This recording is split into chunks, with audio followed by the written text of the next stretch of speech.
룻기 1장 22절부터 한 절씩 차례대로 교독할 때에 그냥 읽지 마시고 오늘 은혜로 내가 오늘을 살겠습니다. 오늘 말씀으로 내가 오늘을 살겠습니다. 오늘 은혜로 내가 오늘을 살겠습니다.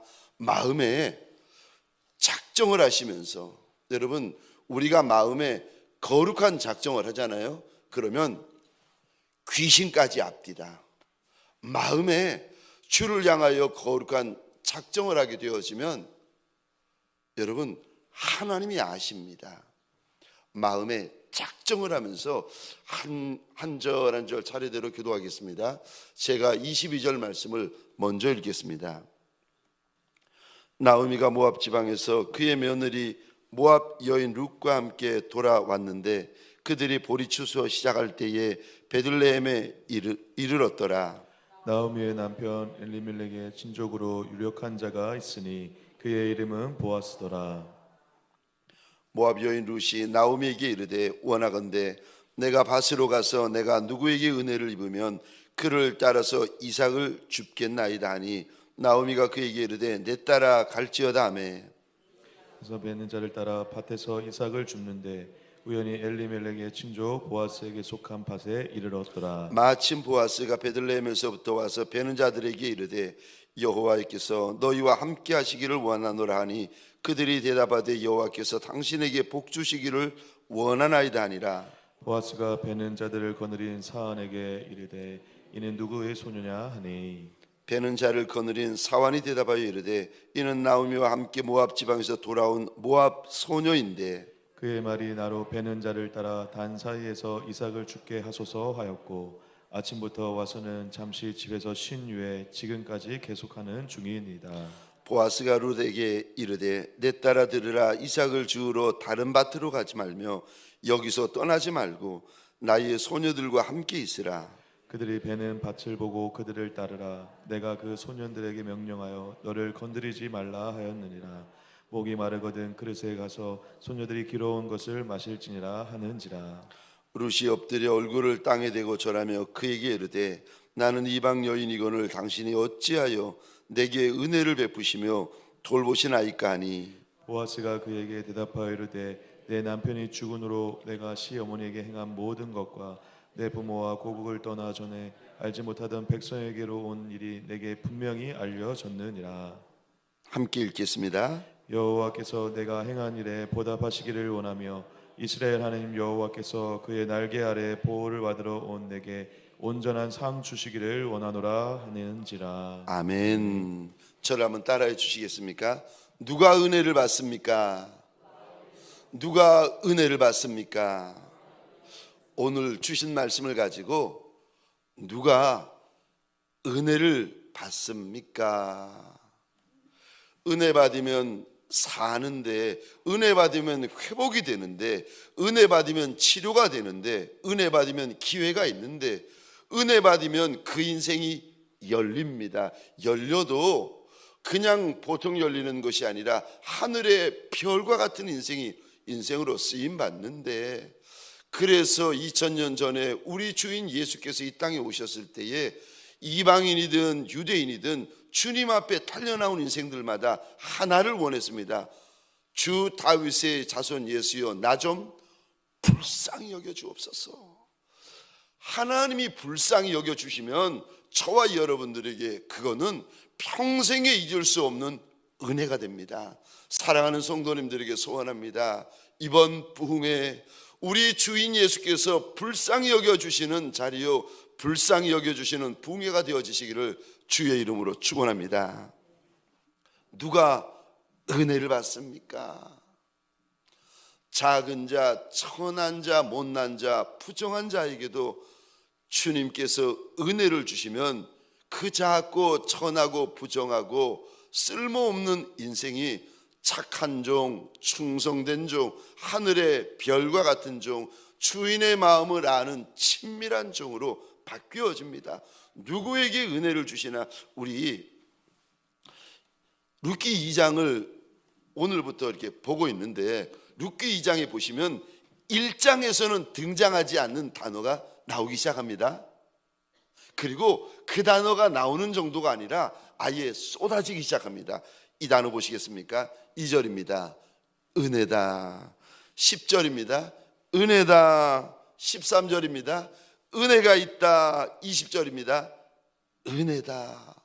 1장에서는 등장하지 않은 단어가 2장에서부터 나오미와 룻의 인생 가운데 등장하는 단어, 쏟아져 들어오는 단어가 있는데 은혜다, 은혜다, 은혜다. 이 단어가 나오미의 인생 가운데 쏟아져 들어오고 룻의 인생 가운데 쏟아져 들어오고 있습니다. 2절을 제가 혼자 읽겠습니다. 2절입니다. 모압 여인 룻이 나오미에게 이르되 원하건대 내가 밭으로 가서 내가 누구에게 은혜를 입으면 그를 따라서 이삭을 줍겠나이다 하니 나오미가 그에게 이르되 내 따라 갈지어다 하므로 아멘. 2절에 이 부분에 저 밑줄을 그어 주시겠습니까? 이삭을 줍겠나이다. 나오미가 룻이 유대 땅 베들레헴으로 들어왔습니다. 그런데 들어와도 모압 땅에 있어서도 살 길이 막막했고 유대 땅 하나님의 공동체 안으로 들어와도 살 길이 막막했습니다. 그래서 할 수 없이 먹고 살기 위해 땅에 떨어져 있는, 밭에 떨어져 있는 이삭들을 주워 먹고 살기 시작합니다. 저 좀 보시겠습니다. 여기까지는 우리가 성경 본문에서 다 봤습니다. 나오미와 룻이 모압 땅을 떠나 유대 땅으로 들어왔고 살 길이 막막하니까 땅에 떨어진 거 주워 먹었습니다. 밭에 추수하고 떨어진 것을 주워 먹고 삽니다. 이제 질문입니다. 남의 밭에 떨어져 있는 이삭을 주워 먹고 사는 거, 이거 은혜입니까 아닙니까? 그것도 은혜입니다. 잘 사는 거, 잘 되는 거, 풀리는 거, 열리는 거, 흥한 거, 높이 올라가는 거, 영광으로 인침받는 거, 이것도 은혜지만 여러분, 제가 참 이게 말씀을 묵상하다가 눈물 났던 게 이거였습니다. 이삭을 주워 먹고 사는 것도 그것도 은혜구나.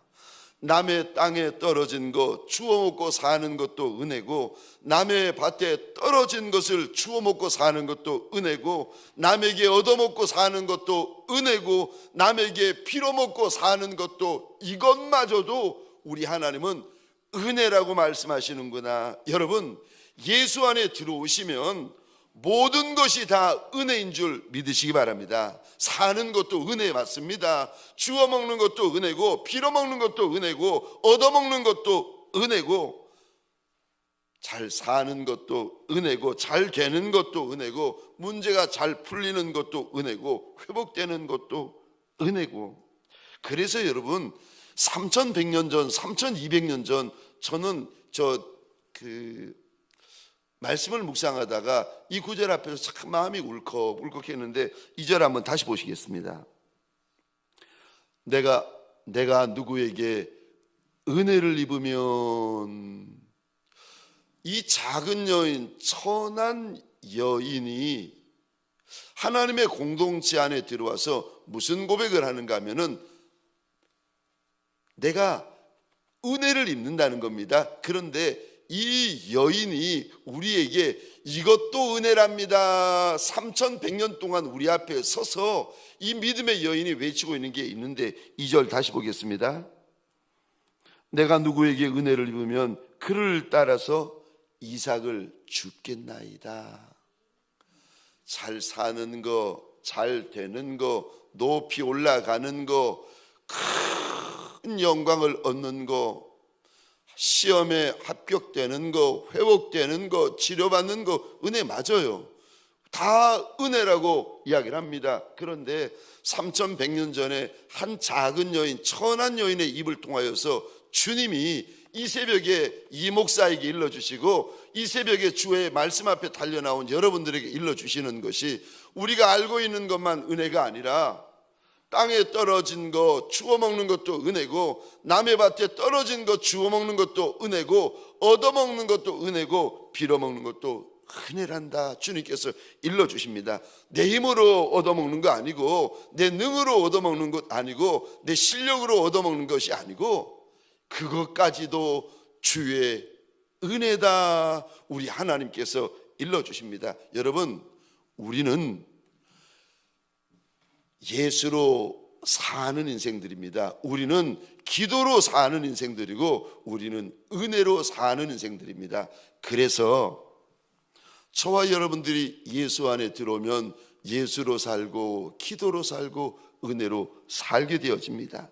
오늘 본문 2절에 룻이 시어미 나오미에게 말합니다. 내가 어떤 사람에게 은혜를 입으면 그를 따라가서 남의 밭에 들어가 이삭을 주겠나이다. 2절에 이 구절에 동그라미를 그려주시겠습니까?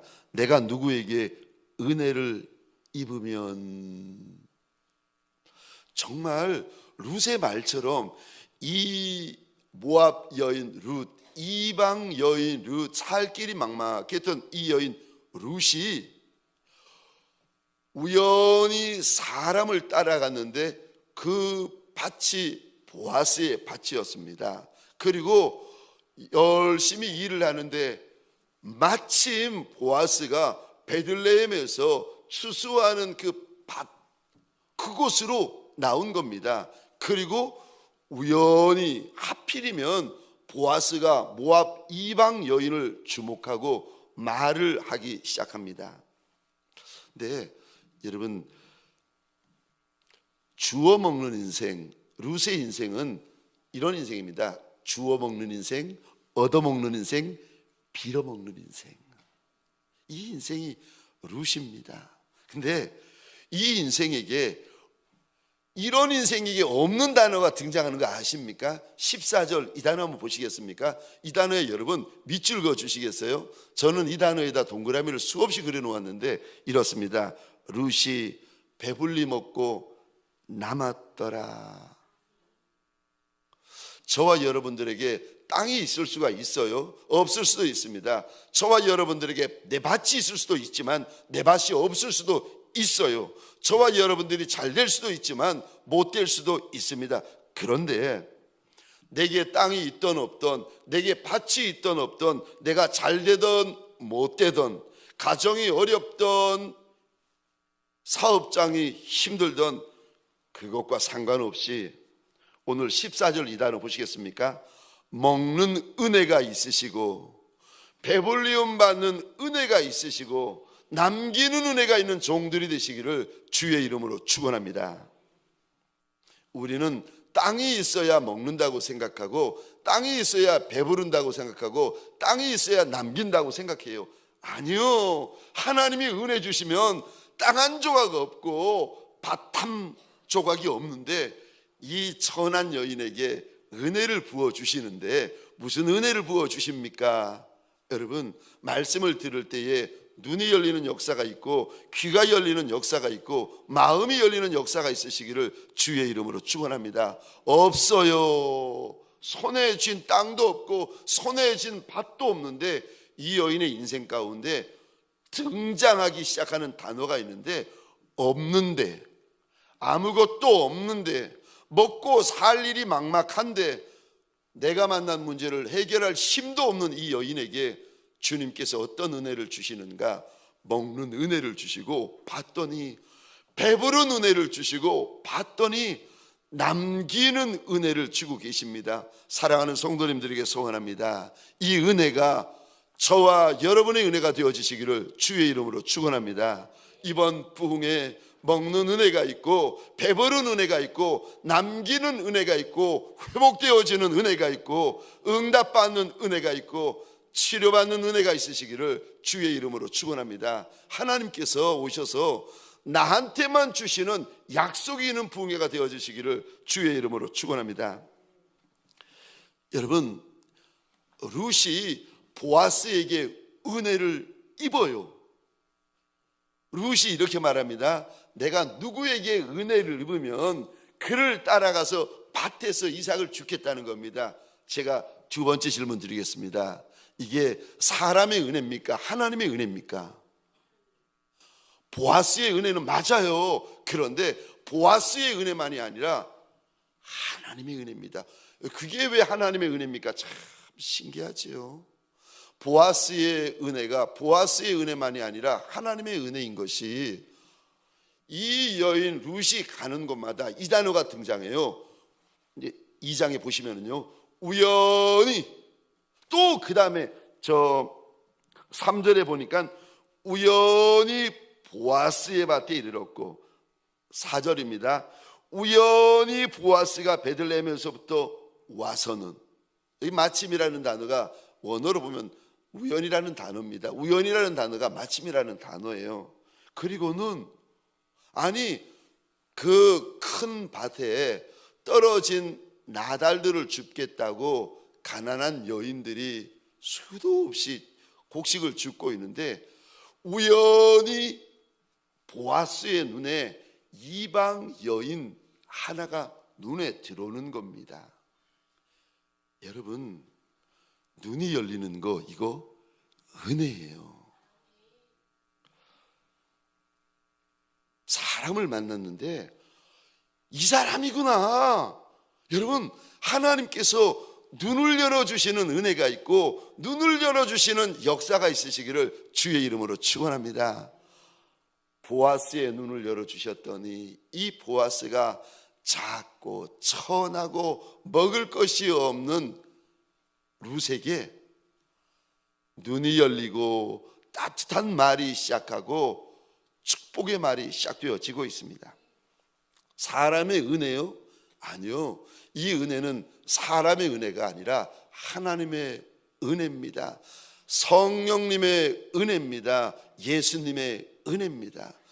내가 어떻게 내 인생 가운데 이번 부흥회에 주의 은혜가 가득할 수 있습니까? 우리 주님은 어떤 인생에게 은혜를 주시는 하나님이십니까? 첫 번째요, 권위자를 선대하는 자에게 은혜를 주시는 하나님이십니다. 10절 말씀을 제가 혼자 읽겠습니다.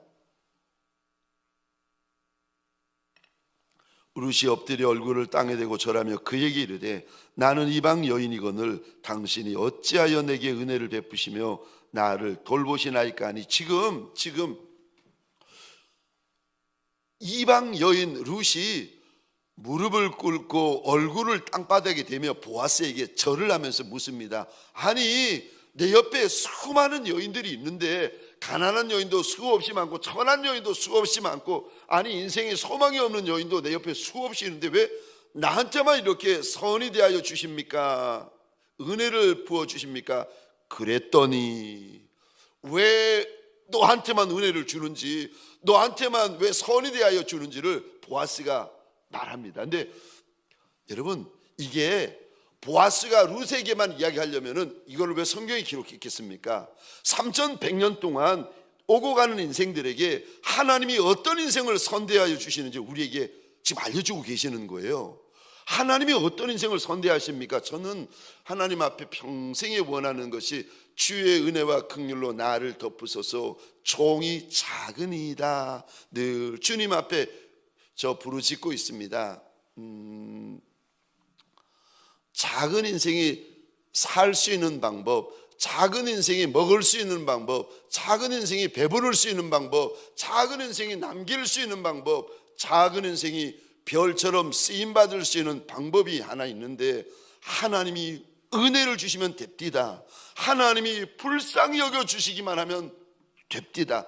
룻이 이상한 거예요. 왜 당신 같은 그 큰 거부가, 그 큰 용사가 나같이 천한 여인을 이렇게 불쌍히 여겨주시고 은혜를 베풀어 주십니까? 왜 은혜를 베풀어 주는지 이야기를 합니다. 11절입니다 11절 12절 죄송하지만 함께 읽겠습니다. 시작. 보아스가 그에게 대답하여 이르되, 내 남편이 죽은 후로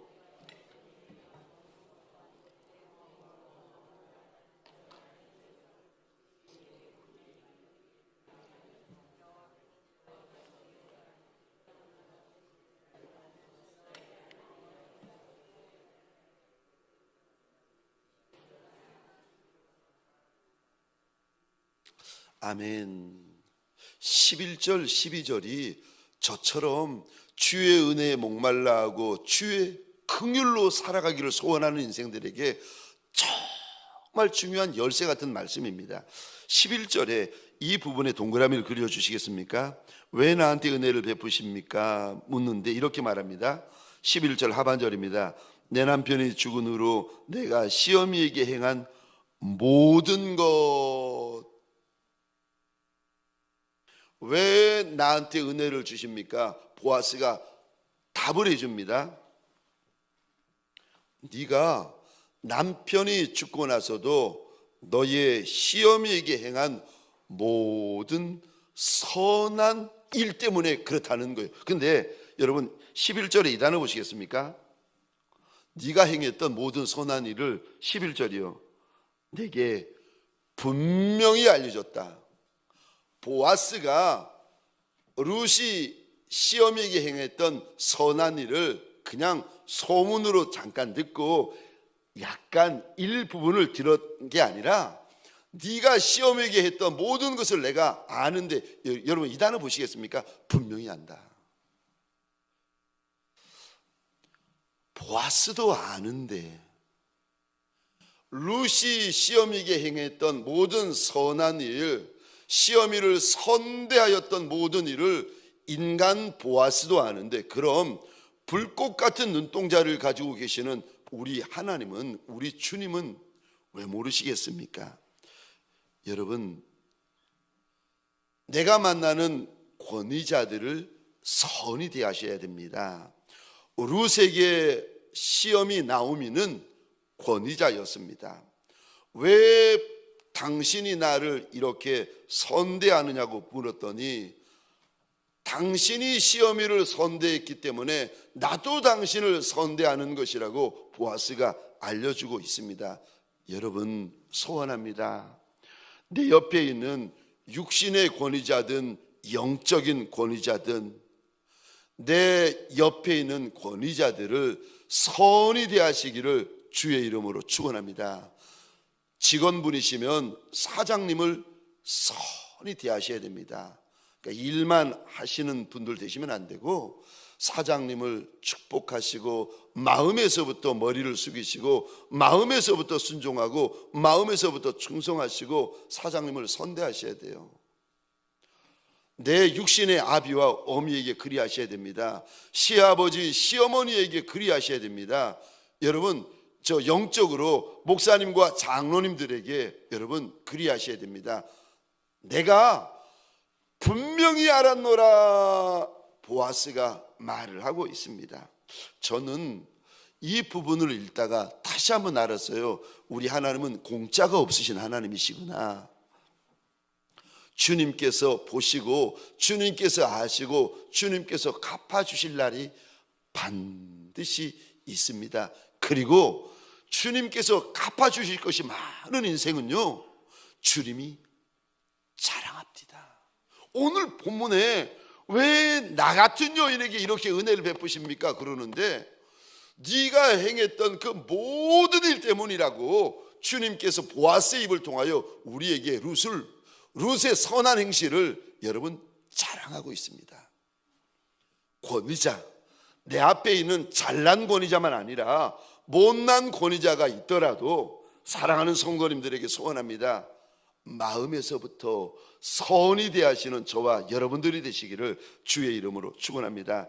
주님이 갚아주실 날이 반드시 있어요.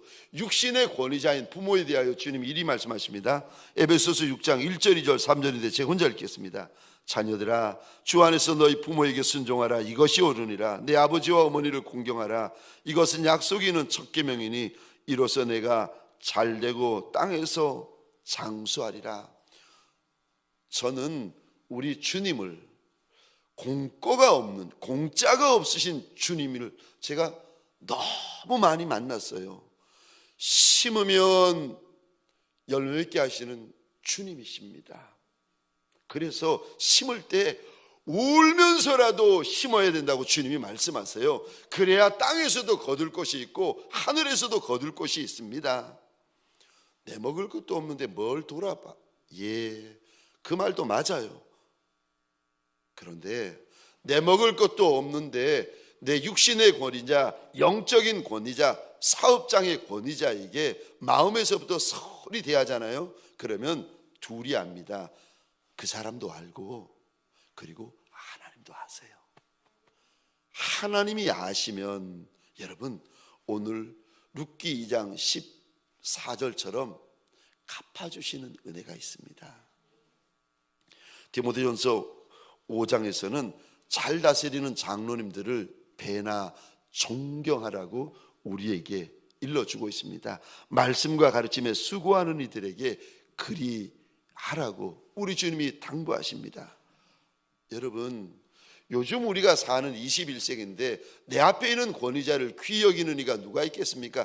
대통령도 우습게 아는 시대인데, 부모도 우습게 알고 선생님도 우습게 알고, 아니 우습게 아는 시대인데, 아이고, 아니요, 하나님께서 세워놓으신 질서라는 것이 있는데 사람들, 인간들이 그걸 싫어하든 그것들을 무시하든 멸시하든 여러분, 하나님이 세워놓으신 권위가 있습니다.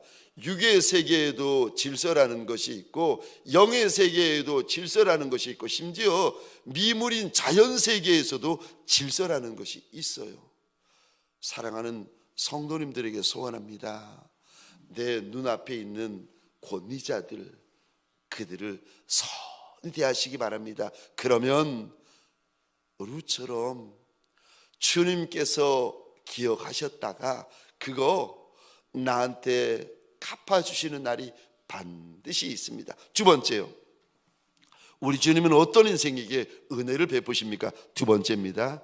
주를 경외하는 자입니다. 주를 경외하는 자에게 은혜를 베푸십니다. 10절에서 룻이 묻습니다. 왜 나 같은 이방 여인에게 당신이 은혜를 베푸십니까? 물어보니까 11절 또 이 부분에 동그라미를 그려주시겠습니까? 11절입니다. 내 부모와 고국을 떠나 전에 알지 못하던 백성에게로 온 일. 두 번째 은혜를 베풀어 주셨던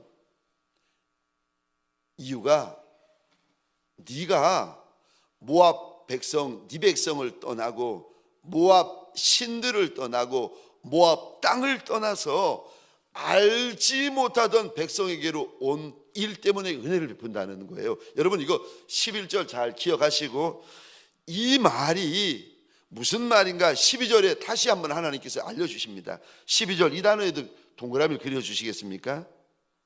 내 부모, 내 신, 내 땅을 떠나 알지 못한 백성에게로 온 일을 하나님께서 다시 룻에게, 이제 처음 하나님의 백성 가운데로 들어오니까 영적인 지식이 너무 얕아요. 너무 모자라요. 그러니까 이 어린아이 같은 보아스에게 하나님께서 룻에게 보아스의 입을 통하여 다시 그 말을 설명해 주세요.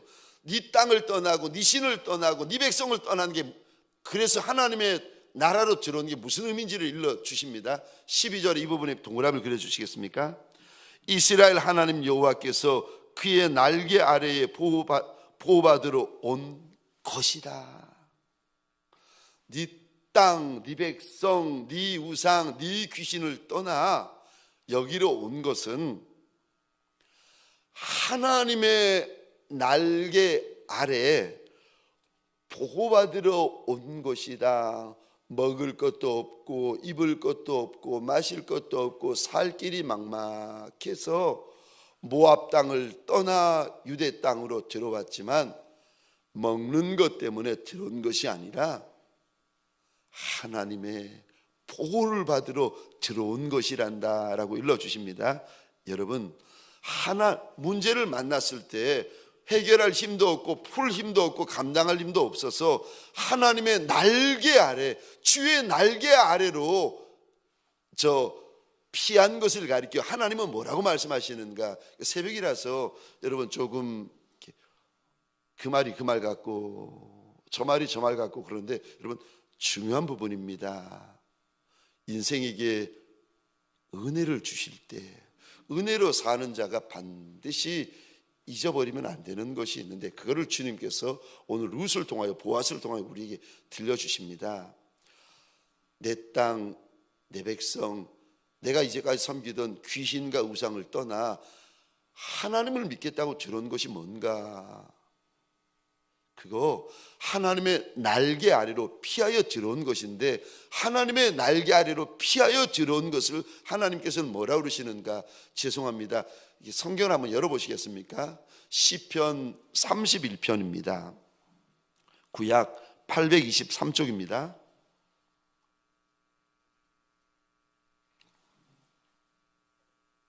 주의 날개 아래로 피한 것이 뭔가? 문제가 생길 때 감당할 수 없어가지고 하나님 앞에 달려나온 것이 뭔가?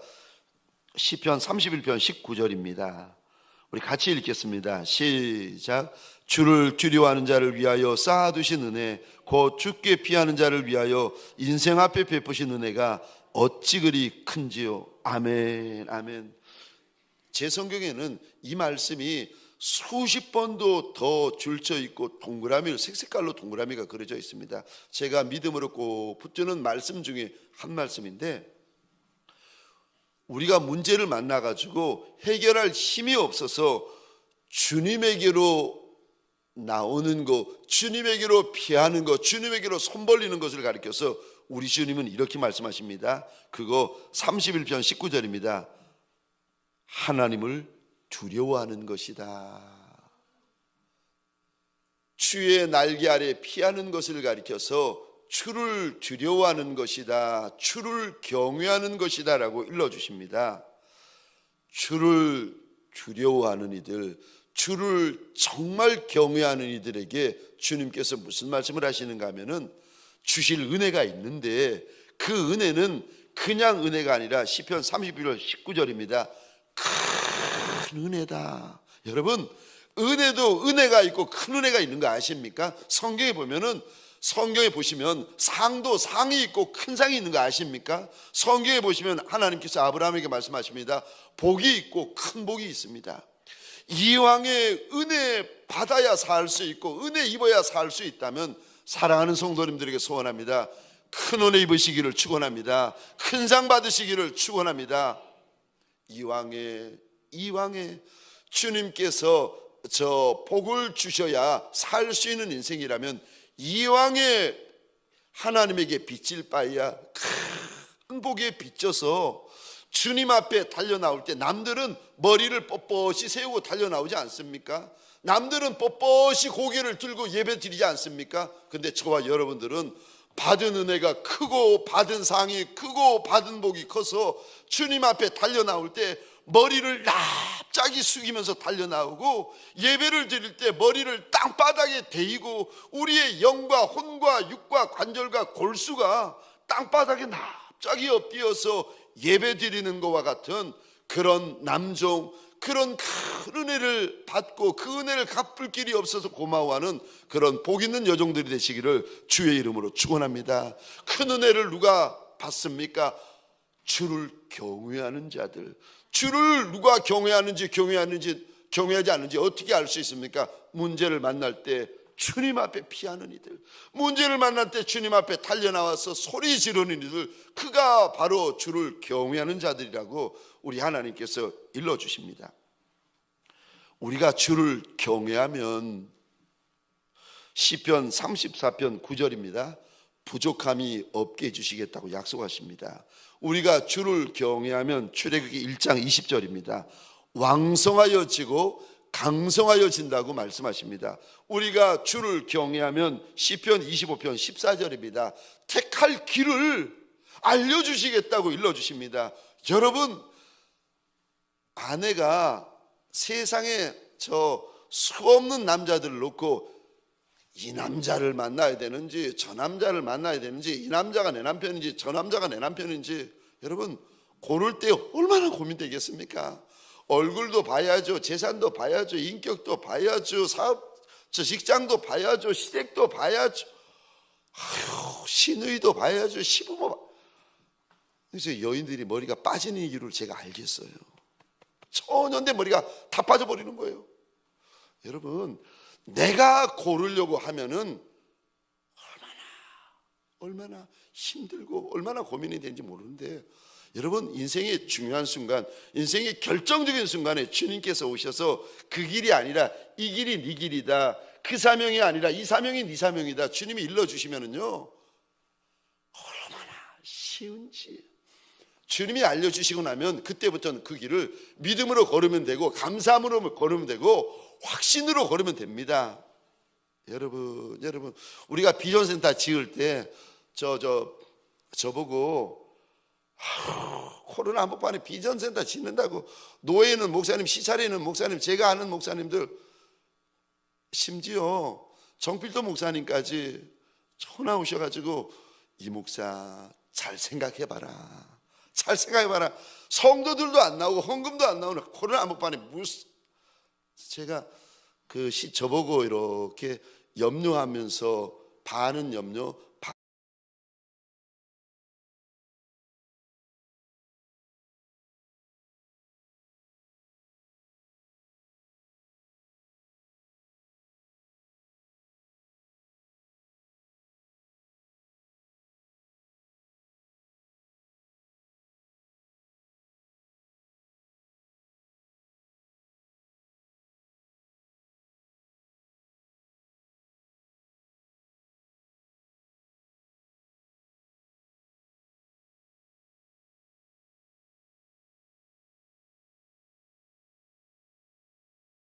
비웃는 목사님들에게 제가 이야기를 듣고 있다가 그랬습니다.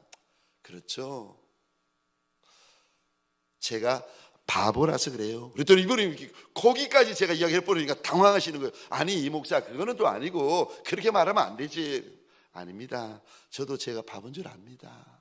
바보 목사라서 그렇죠. 제 정신이면 코로나 한복판에 짓겠습니까? 장로님들이, 성도분들이 다 한마음이 되어서 짓겠다고 하셔가지고 짓는 건데, 저도 제가 바본 줄 압니다. 아이고, 이 목사 그렇게 말하면 또 안 되지. 근데 여러분, 지나 코로나 끝나고 나면 모든 것들이 다 회복되고 원상태로 될 줄 알았더니 세상의 인건비도 갑절로 되고, 재료비도 갑절로 되고, 철근도 갑절로 되고, 모든 게 갑절로 되어 버리는 거예요. 그러니까 50억이 되면 100억이 되고, 100억이 되면 200억을 들여야 지을 수 있는데 무슨 수로 지을 수가 있겠습니까? 시찰의 목사님, 노예 목사님들이 슬금슬금 옆으로 와서, 요즘은 이 목사, 야, 그때 잘 졌다. 제가 그냥 속으로 빙그레 웃습니다. 알려주시니까 짓지. 하나님 돈도 없는데, 이거 어떤 이들은 돈으로 짓고 철근으로 짓고 세멘트로 짓고 짓지만, 하나님, 우리는 눈물로 짓겠습니다, 기도로 짓겠습니다, 믿음으로 짓겠습니다. 자녀들을 데려다 놓고, 이거 얘들아, 건물이 아니라 어미와 아비의 믿음이란다, 이렇게 말할 테니까 하나님 지어도 되겠냐고. 지어도 되겠냐고. 어느 날 제가 땅을 보면서, 비전센터가 지어지기 전에 땅을 이렇게 보면서 제가 막 기도하면서 하나님 앞에 그런 고백 드렸어요. 하나님 보시라고, 저거 아이성이라고. 땅이 너무 좁아요. 땅이 너무 작아요. 제가 하나님 앞에 주덜거리면서 땅이 작다고 그러고 있을 때 주님께서 감동이 아니라 저한테 말씀으로 그러시는 거예요. 아들아, 결코 작지 않다. 건물을 지하 1층, 지상 5층을 이렇게 지어놓고 밖에 나가서 제가 이렇게 보는데 작지 않은 거예요. 절대로 이 건물이 작지 않은 거예요. 코로나 한복판에 우리 장로님들, 우리 권사님들, 우리 집사님, 우리 성도분들이 피눈물을 흘려가면서 주님 앞에 믿음으로 지은 이 건물이 짓고 나서 보니까 절대로 작지 않은 거예요. 여러분, 주를 경외하잖아요. 택할 길을 알려주세요. 사랑하는 성도님들에게 소원합니다. 이래야 됩니까, 저래야 됩니까 고민할 때 택할 길을 알려주시는 주님을 경험하시기를 주의 이름으로 축원합니다. 시편 103편 13절, 하나님을 경외하는 자에게 어떤 복을 주십니까? 불쌍히 여겨주시겠다고 약속을 하십니다. 그래서 여러분, 하나님을 경외하는 것이 저와 여러분들에게는요, 복 중에 복이 됩니다. 예수를 믿어도, 예수에게 예배를 드려도, 예수에게 기도를 해도, 예수에게 찬송을 해도 마음 가운데 하나님을 경외함을 하셔야 됩니다. 그래야 예배가 예배돼요. 찬송이 찬송됩니다. 기도가 돼요. 말씀이 돼요. 하나님을 경외하는 마음이 있어야 순종이 돼요. 헌신이 돼요. 여러분, 순종의 밑바닥이, 기초석이 뭔지 아세요? 하나님을 경외하는 거. 충성의 밑바닥이 뭔지 아세요? 하나님을 경외하는 거. 하나님을 사랑하는 밑바닥이 뭔지 아세요? 하나님을 경외하는 거. 그래서 저는 이거를 깨닫고 나서는 제 믿음의 시작, 믿음의 첫 기초석이 이겁니다. 영어로 하면 이렇습니다. Fearing God, 하나님을 경외하는 거. 아니, 창세기에서부터 요한계시록까지 그 많은 말씀을 어떻게 다 지키라고 합니까? 못 지키죠. 그런데 하나님을 사랑하면, 여러분, 사랑하는 게 경외하는 거거든요. 경외하는 게 하나님 앞에서는 사랑하는 겁니다. 하나님을 사랑하면 저와 여러분들 가운데 순종이 시작돼요. 하나님을 사랑하면 저와 여러분들 가운데 진짜 예배가 드디어 시작되는 겁니다. 저와 여러분들, 복 중에 복이 무엇인가? 은혜의 문을 열어놓는 것이 무엇입니까? 하나님을 경외하는 것. 순간 하나님을 경외함으로 오늘 한날을 달려가시고, 평생을 하나님을 경외함으로 달려가는 예수의 착하고 충성된 종들이 되시기를 주의 이름으로 축원합니다. 부탁을 드리는데, 하나님도 두려워하는 종이 되시면 안 됩니다. 하나님만 두려워하시는 종이 되셔야 됩니다. 마지막 세 번째요. 어떤 인생에게 은혜를 주십니까? 마지막 세 번째입니다. 충성하는 자에게 은혜를 주십니다. 부탁을 드립니다. 죄 지는 일과 이단만 아니라면 충성하시기를 주의 이름으로 축원합니다. 왜 주님께서 충성하는 자에게 이렇게 은혜를 주시는가? 그것도 큰 은혜를 주시는가 하면, 여러분, 예수의 이름이 충성이시기 때문에 그렇습니다.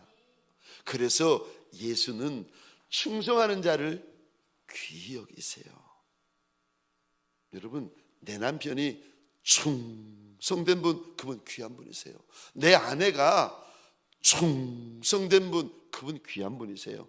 장로님, 권사님, 집사님, 우리 교회 충성된 분 참 많으세요. 그래서 우리 교회가 귀한 교회랍니다. 제가 늘 말씀을 드리죠. 목자보다 나은 양이 어디 있어? 그럼 지가 목자하지. 늘 제가 이런 마음을 가졌는데, 평생에 두 군데 교회, 우리 교회하고 부산에 제가 섬겼던 그 교회를 이렇게 보면서 제가 충격을 받았는데, 제 생각이 바뀌어지는 교회였는데, 평생에 목자보다 나은 양이 어디 있어? 라고 생각을 했는데, 제가 그 교회를 섬기고 이 교회를 섬기다가 제가 알게 되었습니다. 목자보다 나은 양이 있구나. 목자보다 나은 양이 많구나. 우리 주님은 참, 우리 교회 충성된 분들이 참 많으세요. 그래서 저는 여러분 1부, 2부, 3부 예배를 이렇게 드릴 때 제가 우리 장로님, 권사님, 집사님, 성도분의 얼굴을 위해서 이렇게 앉아서 보면서, 하나님, 나 저 장로님처럼, 저 권사님처럼, 저 집사님처럼, 저 성도처럼 하나님 나도 착하고 충성되게 해달라고. 제가 여러분들의 얼굴을 이렇게 보면서, 하나님, 나 저분처럼 나도 충성된 종이 되게 해주세요. 충성된 종이 되게 했어요. 하나님, 나도 저 장로님, 저 집사님처럼, 저 성도처럼 나 정말 충성되고 싶은데, 하나님 앞에서 내가 그렇게 하고 싶은데 나 좀 충성된 종이 되게 해달라고 제가 소원을 하는데, 여러분, 저 보아스가 일꾼들에게 저 여자, 처음 보는 여자인데 저 여자 누구냐고 묻습니다. 그랬더니 일꾼들이 이렇게 대답합니다. 6절 7절입니다 우리 같이 읽겠습니다. 시작. 배는 자를 거느린 사환이 대답하여 이르되, 이는 나오미와 함께 모압 지방에서 돌아온 모압 소녀인데, 그의 말이 배는 자를 따라 단 사이에서 이삭을 죽게 하소서 하였고, 아침부터 와서는 잠시 집에서 쉰 후에 지금까지 계속하는 중이니이다. 아멘, 아멘. 이 부분에 7절의 이 부분에 동그라미를 그려주시겠습니까? 아침부터 와서 지금까지 계속하는 중이니이다. 저 여자가 누구냐고 그랬더니 모압 여인인데 이 여인을 일꾼들의 입을 통하여 하나님께서 우리에게 이렇게 설명해 주십니다. 모압 여인 맞습니다. 근데 이 여인에게는 무엇이 있는가? 7절 아침부터 지금까지 계속 일하고 있는 여인이라는 겁니다. 여러분, 여기 아침이라는 단어는 죄송합니다, 원어로 보면 아침이 아니에요. 이런 의미입니다. 새벽입니다. 도시에서야 아침에 일어납니다. 도시에서는 아침에 출근합니다. 도시에서는 아침에 일을 합니다. 근데 시골에서 아침에 일하는 분 보셨나요? 아니요. 그렇게 일하면 동네 사람들에게 다 욕먹습니다. 시골에서는 언제 일하는가 하면은 새벽에 일합니다. 새벽부터, 꼭두 새벽부터 나가서 일해요. 도시에는 안 그래요. 시골에서는 꼭두 새벽부터 나가서 일한답니다. 논일하고 밭일 할 때, 특별히 논밭에 작물을 심을 때나 추수할 때는 정말 눈코 뜰 새 없이 바쁩니다. 여기 우리말로는 아침부터 일합니다라고 되어 있지만 원어로 보시면 새벽이요. 일꾼들도 새벽부터 나온 거고 모압 이 여인도 새벽부터 달려나와서 일을 합니다. 새벽부터 저녁 늦게까지 밭 사이에서 이 여인이 나다를 줍고 있는다는 겁니다. 여러분, 남들이 볼 때 땅에 떨어진 거 주워 먹고 살고 남의 밭에 떨어진 거 주워 먹고 사는데 뭐 아침에 나오면 어떻고 점심에 나오면 어떻고 저녁에 나오면 어떻겠습니까? 작은 일이고 사소한 일이고 천한 일이고 이거 빛나는 일도 아닌데 그렇지 않습니까? 근데 이 룻이라는 여인은 작은 일, 사소한 일, 어찌 보면 말제 일, 어찌 보면 천한 일까지도 이 여인은요 충성되게 감당합니다. 하나님께서 이 여인이 어떤 여인인데 하나님이 그렇게 큰 은혜, 이제 이 여인이 별과 같은 여인이 됩니다. 마태복음에서도 등장하고 이 여인이 별과 같은 은혜를 받습니다. 그러니까 찌끄러기 같은 여인이고 말재 같은 여인인데 이 여인에게 어떻게 그렇게 하나님께서 큰 은혜를 주셨는지를 마지막 세 번째로 우리에게 일러주셨는데 이 여인이 충성된 여인이라는 거예요. 보라는 거예요. 남의 밭에 떨어진 나다를 줍는 것도 그 작은 일, 사소한 일, 천한 일, 그저 이거는요 주워 먹고 사는 거고 빌어 먹고 사는 거고 얻어 먹고 사는 건데도 여러분 이런 거는 천한 인생 하는 거 아닙니까? 근데 남들은 천하다, 남들은 비웃는데 그 작은 일을 이 여인이 열심히 하고요 충성되게 감당하고 있습니다. 그거를 3100년 전에 룻의 그 충성된 모습을 하나님께서 오늘 우리에게 일러주시고 자랑을 하시는 거예요. 여러분, 충성된 종들에게는 주님이 주시는 약속이 있어요. 충성된 종들에게는 주님이 주시는 은혜가 있어요. 여러분, 충성이 얼마나 귀한지 아십니까? 얼마나 귀했으면 예수의 이름이 충성이 있겠습니까? 얼마나 귀했으면 우리 예수님 안에 충성이 있겠습니까? 제가 교회를 섬길 때에 늘 제 마음에 새겨두는 몇 가지의 문장들이 있는데 그 중에 하나는 이겁니다. 영성이 없으면 소리라도 지르자. 그래서 제가 기도할 때 소리 지르는 이유가 그 이유 때문이랍니다. 혹시 시끄럽더라도 용서해 주세요. 아유, 저 목사님 왜 저렇게 소리 질러? 영성도 없으면서. 예, 영성이 없어서 소리라도 지르자. 그게 첫 번째 제가 마음에 새기고 있는 거고, 두 번째는 제가 목회를 할 때 두 번째 마음에 또 새기고 있는 것이 있는데, 실력이 없으면 열심히라도 하자. 근데 만약에 실력도 없는데 열심히도 하지 않으면은 그분은 큰일 나십니다. 둘 다 있으면 좋아요. 실력도 있고 열심도 있으면 둘 다 있으면 좋은데 그렇지 않으면 둘 중에 하나라도 있으면 쓰임 받습니다. 여러분, 죄 짓는 일과 이단만 아니라면 주님이 맡겨주신 일에 열심히 하셔야 되고 충성되게 하셔야 됩니다. 마태복음 25장 23절입니다. 그 주인이 이르되 잘하였도다. 예, 띄워주셔서 감사합니다. 마태복음 25장 23절입니다. 그 주인이 이르되 잘하였도다. 착하고 충성된 종아, 내가 적은 일에 충성하였음에 내가 많은 것을 내게 맡기리니 내 주인의 즐거움에 참여할지어다. 적은 일에 충성되면, 천한 일에 충성되면 우리 주인께서 많은 것을 맡겨주신다고 약속하십니다. 그래서 충성에는 약속이 있습니다. 또 누가복음 16장 10절입니다. 우리 같이 읽겠습니다. 띄워주시기 바랍니다. 16장 10절 우리 같이 읽겠습니다. 시작. 지극히 작은 것에 충성된 자는 큰 것에도 충성되고 지극히 작은 것에 불의한 자는 큰 것에도 불의하느니라. 아멘. 작은 것에 충성되면 그 종은 큰 것에도 충성된다 말씀하세요.